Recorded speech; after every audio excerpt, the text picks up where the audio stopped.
Une année intense, marquée par de lourdes épreuves, mais aussi par des signes concrets d'espérance. Dans ce dossier spécial, nous revenons sur les moments les plus marquants qui ont jalonné la vie de l'Église en Terre Sainte en 2025.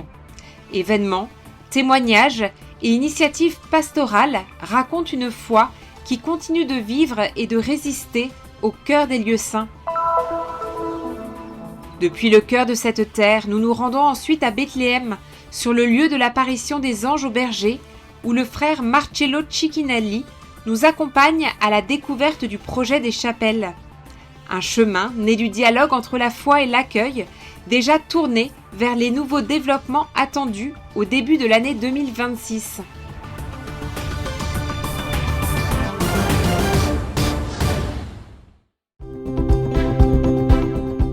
Cette année, Terra Santa News a réalisé près de 280 reportages couvrant célébrations, événements culturels, découvertes archéologiques et initiatives de dialogue œcuménique. Nous avons raconté le quotidien des frères de la custodie dans les paroisses et les écoles, en partageant aussi les difficultés et les angoisses liées au temps de guerre. Nous vous avons fait découvrir la richesse des traditions et la rencontre des peuples de cette terre. Dans ce dossier spécial, nous revenons sur les moments clés qui ont marqué la vie de l'Église en Terre Sainte tout au long de cette année 2025.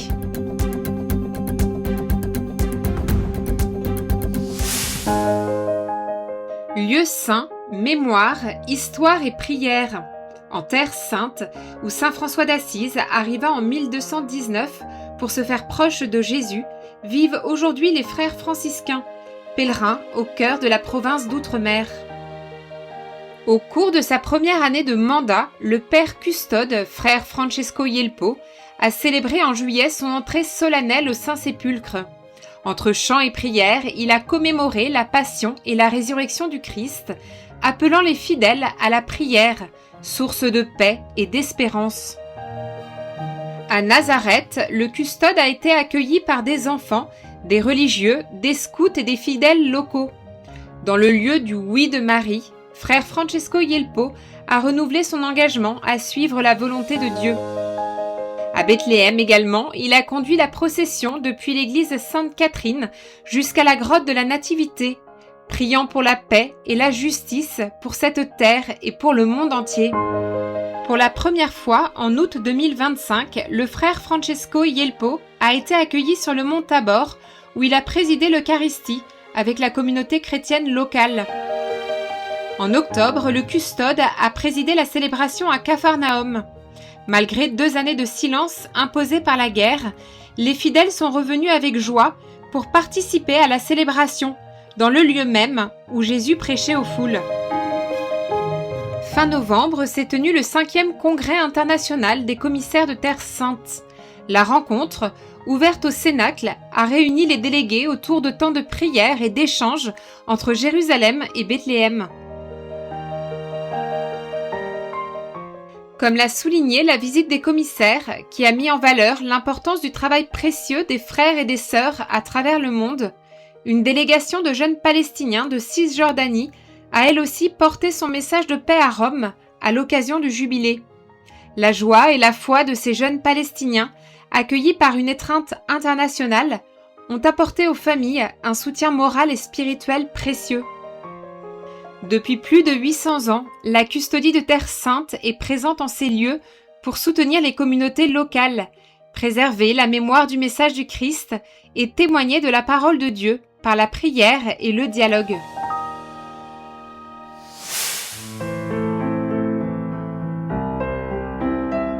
L'année 2025 s'est inscrite dans la continuité de la grave instabilité que connaît la Terre Sainte depuis le 7 octobre 2023, marquée par une nette détérioration de la situation humanitaire et sécuritaire tant dans la bande de Gaza qu'en Cisjordanie. Une crise qui a eu des répercussions directes et profondes sur la vie quotidienne de la population, touchant tout particulièrement la communauté chrétienne. Dans la bande de Gaza, le conflit s'est poursuivi, provoquant une destruction massive des infrastructures et une pénurie dramatique de biens essentiels, comme la nourriture, les médicaments et l'eau potable. Dans ce contexte, les institutions humanitaires liées à l'Église catholique et le patriarcat latin de Jérusalem ont continué à assurer une aide, en particulier auprès des enfants et des personnes âgées. La communauté chrétienne de Gaza a été directement touchée par le conflit.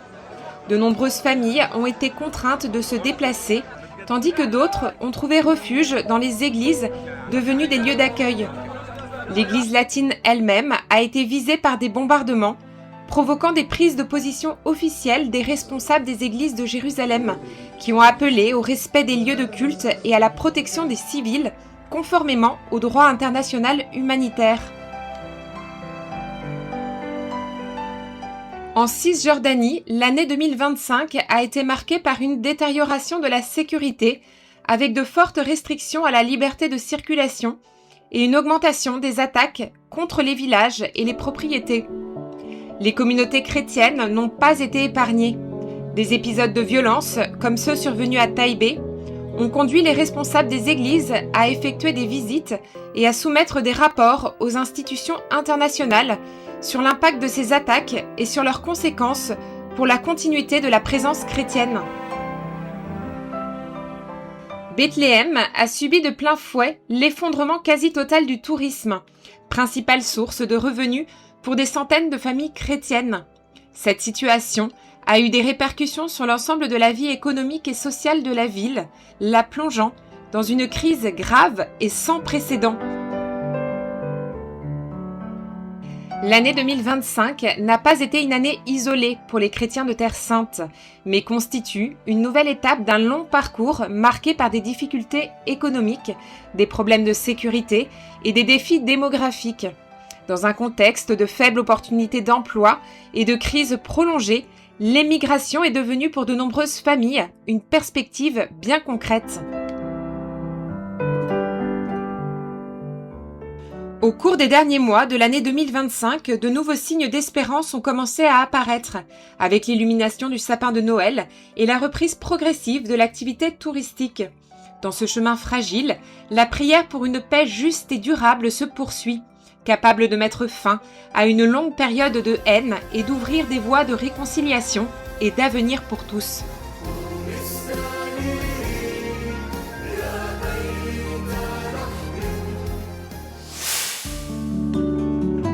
En 2025, les fouilles archéologiques en Terre Sainte ont connu des avancées importantes. Les découvertes à Al-Harraj, sur la rive nord-est de la mer de Galilée, confirment presque définitivement l'identification de l'ancienne Bethsaïde, aujourd'hui disparue, et lieu de naissance des saints Pierre et André, disciples de Jésus. Les archéologues Mordechai Aviam du Kinneret Academic College et Stephen Notley, directeur du projet, ont mis au jour une église byzantine du 5e siècle, ornée d'une mosaïque portant une inscription en grec reconnaissant la primauté de Saint Pierre, chef et guide des apôtres célestes et porteur des clés du ciel. Au 8e siècle, Saint Willibald, qui effectua un pèlerinage de Capharnaüm à Cursie, relata être arrivé en chemin dans un lieu appelé Bethsaïde, où se dressait une église bâtie sur la maison des saints Pierre et André. Non loin de Bethsaïde, une partie d'un quai d'époque romaine a été découverte, identifiée comme le port de Capharnaüm. Contrairement au quai moderne, continu et linéaire, le quai romain était construit selon une structure articulée avec des renfoncements servant d'amarre pour les bateaux. L'importance de la découverte du port de Capharnaüm réside dans le lien qu'elle établit entre les textes du Nouveau Testament et la réalité archéologique, un lien qui contribue à raviver et à renforcer la foi chrétienne, tout en révélant un aspect fascinant de son histoire.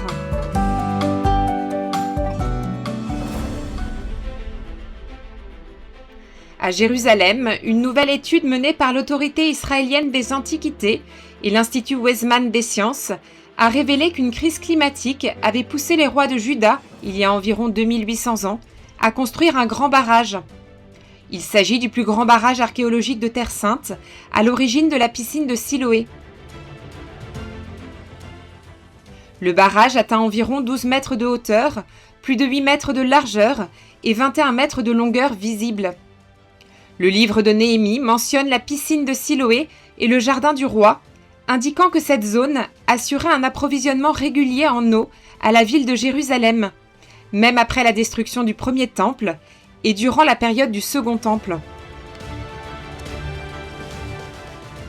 À quelques mètres de là, les archéologues ont mis au jour un autre bassin, identifié comme la piscine biblique de Siloé, où le Christ envoya un homme aveugle de naissance se laver et qui en revint guéri et voyant. Si autrefois la piscine de Siloé n'était connue que par les textes bibliques, il est aujourd'hui possible d'en observer les vestiges matériels et tangibles.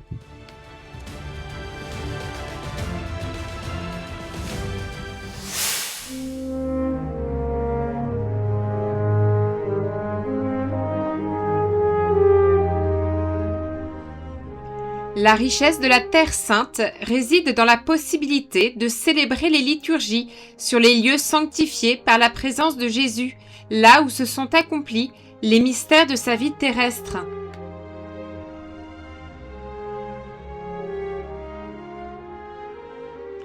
Chaque instant vécu dans les sanctuaires de notre rédemption nous a fait sentir membres vivants du corps mystique du Christ.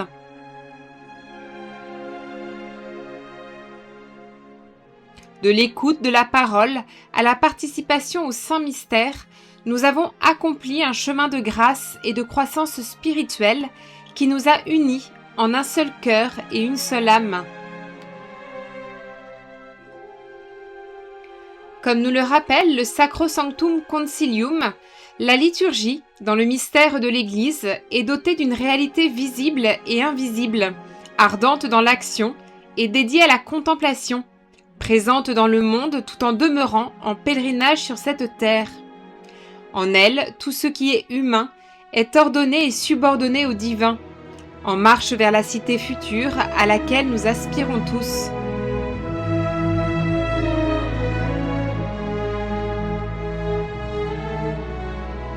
Cette liturgie terrestre s'unit à la liturgie céleste, célébrée dans la Jérusalem sainte où le Christ siège à la droite du Père.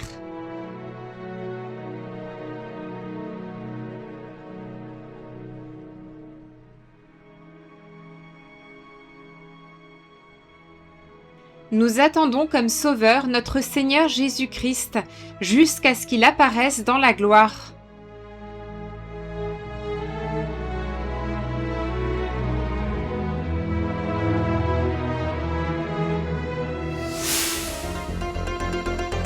À vous qui avez été proches et avez soutenu notre mission de porter au monde un message d'espérance et de paix, nous adressons un grand merci. Continuez de nous accompagner et de marcher à nos côtés. Ensemble, nous pouvons diffuser la lumière et le témoignage de la Terre Sainte à travers le monde.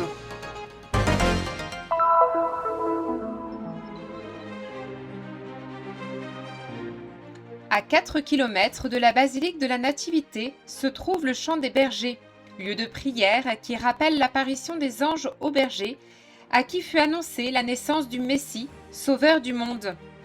Avec frère Marcello Cicchinelli, responsable du projet des chapelles, nous découvrirons les perspectives et les développements à venir du site, conçu pour accueillir au mieux les visiteurs et la communauté locale. Ecco, siamo qui in questo luogo che viene conosciuto come il campo dei pastori. Il nome originale è Nous nous trouvons dans ce Santuario lieu dell'Annunzio. connu sous le nom de Champ des Bergers. Son nom original est Sanctuaire de l'Annonce de l'Ange aux Bergers. Dans des lieux comme celui-ci, il y a encore aujourd'hui des bergers et des troupeaux, mais il n'y a plus les grottes, qui se trouvaient autrefois sur ces montagnes et dans ces vallées, utilisées pour se protéger du froid tout en gardant les troupeaux à tour de rôle. C'est dans l'un de ces lieux, dans l'un de ces pâturages, que, la nuit du premier Noël, l'ange apparut à ces petits bergers, vivant hors des murs de la ville. Autrefois, comme aujourd'hui, il y avait de grandes villes. À l'époque, c'était Jérusalem, et ces bergers se trouvaient en dehors des principaux centres habités, en périphérie. L'ange choisit précisément les plus humbles d'entre eux, les plus petits, pour annoncer la naissance du Erano Sauveur. fuori di questi grandi abitati e l'angelo ha scelto queste persone, ai piccoli, per annunciare che era nato il Salvatore. En 2015, un groupe de frères, conscient de la nécessité d'accueillir les visiteurs dans de meilleures conditions et de protéger les ruines d'un ancien monastère du VIe siècle, a lancé un projet de construction de nouvelles chapelles et de réorganisation des espaces. Les premières chapelles réalisées furent celles d'Espagne, dédiées à l'Immaculée Conception, celles de Croatie, consacrées à Saint Jérôme et à Saint Nicolas Tavélique, martyrs en Terre Sainte, et enfin celle de Palestine, offerte par des familles locales et alignée avec les autres chapelles. L'idée de l'ensemble du complexe, explique frère Marcello, est que la partie inférieure évoque les grottes visibles en face, tandis que la partie supérieure rappelle les tentes des bergers. Chi sono stati gli architetti? All'inizio un architetto spagnolo ha dato Au la départ, prima un architecte espagnol avait proposé la première idée, en collaboration avec le groupe de frères vivant à Bethléem. Par la suite, une autre équipe d'architectes espagnols a offert un projet plus précis et concret. Lors de la phase finale de réalisation, le travail a été confié à des architectes et ingénieurs palestiniens locaux, qui ont mis tout leur cœur dans ce projet, œuvre de toute une vie pour eux, créer un sanctuaire significatif. Ce sont eux qui ont achevé la dernière étape des travaux et qui continueront de jouer un rôle central dans les prochains aménagements. La parte finale continueranno con i prossimi lavori, però venite, c'è una sorpresa. Pour la rampe reliant les chapelles inférieures aux supérieures, il est prévu d'inscrire les notes du Gloria in excelsis Deo en latin et dans une 60aine de langues, permettant à tous ceux qui le souhaitent de participer au projet, une possibilité encore ouverte. Ce parcours a également été conçu pour faciliter la visite des personnes en situation de handicap. Dietro le nostre spalle, in quel muro che non c'è niente, ci sta Derrière un nous, grande- sur ce mur qui aujourd'hui semble vide, un grand don de la divine providence a inspiré ce projet et continue de le guider. Le 6 juin 2023, le pape François a eu entre les mains un dessin que nous avions conçu pour réaliser ici une grande mosaïque, dédiée aux bergers d'aujourd'hui. L'œuvre, qui a beaucoup plu au pape François, est en cours de réalisation en Argentine, grâce aux donateurs et au soutien de leur ambassade. De nombreux pays contribuent au projet. L'Italie pour l'étude des niveaux, la France pour la réhabilitation des fouilles archéologiques et bien d'autres encore qui continuent de collaborer. Parallèlement, les chapelles de Corée, dédiées au prophète Amos, du Mexique, de Porto Rico, du Portugal et de Colombie sont également en cours de construction. Étant donné qu'il s'agit d'un sanctuaire consacré à la veillée, il est prévu de le maintenir ouvert toute la nuit, permettant aux pèlerins de s'y arrêter et de revivre, comme les bergers, la mémoire de cet événement extraordinaire qui a changé l'histoire du monde.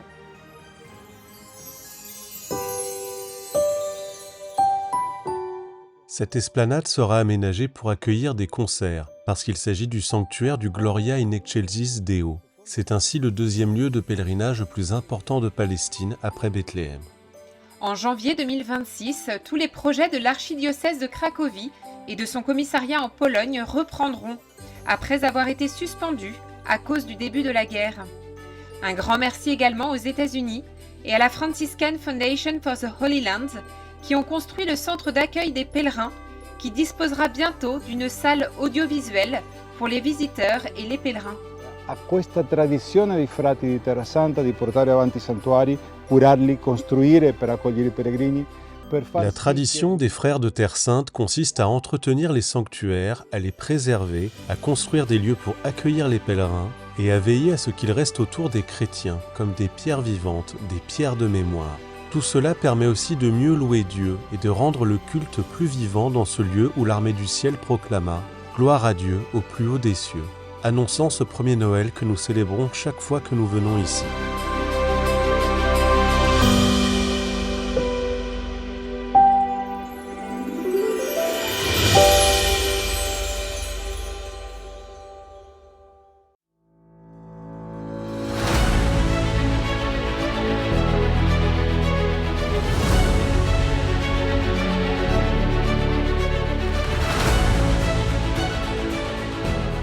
Faites un geste de solidarité et soutenez la mission de la custodie de Terre Sainte.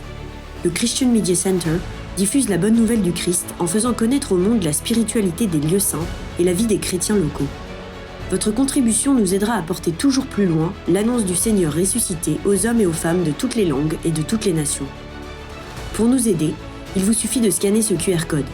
Votre choix fait la différence.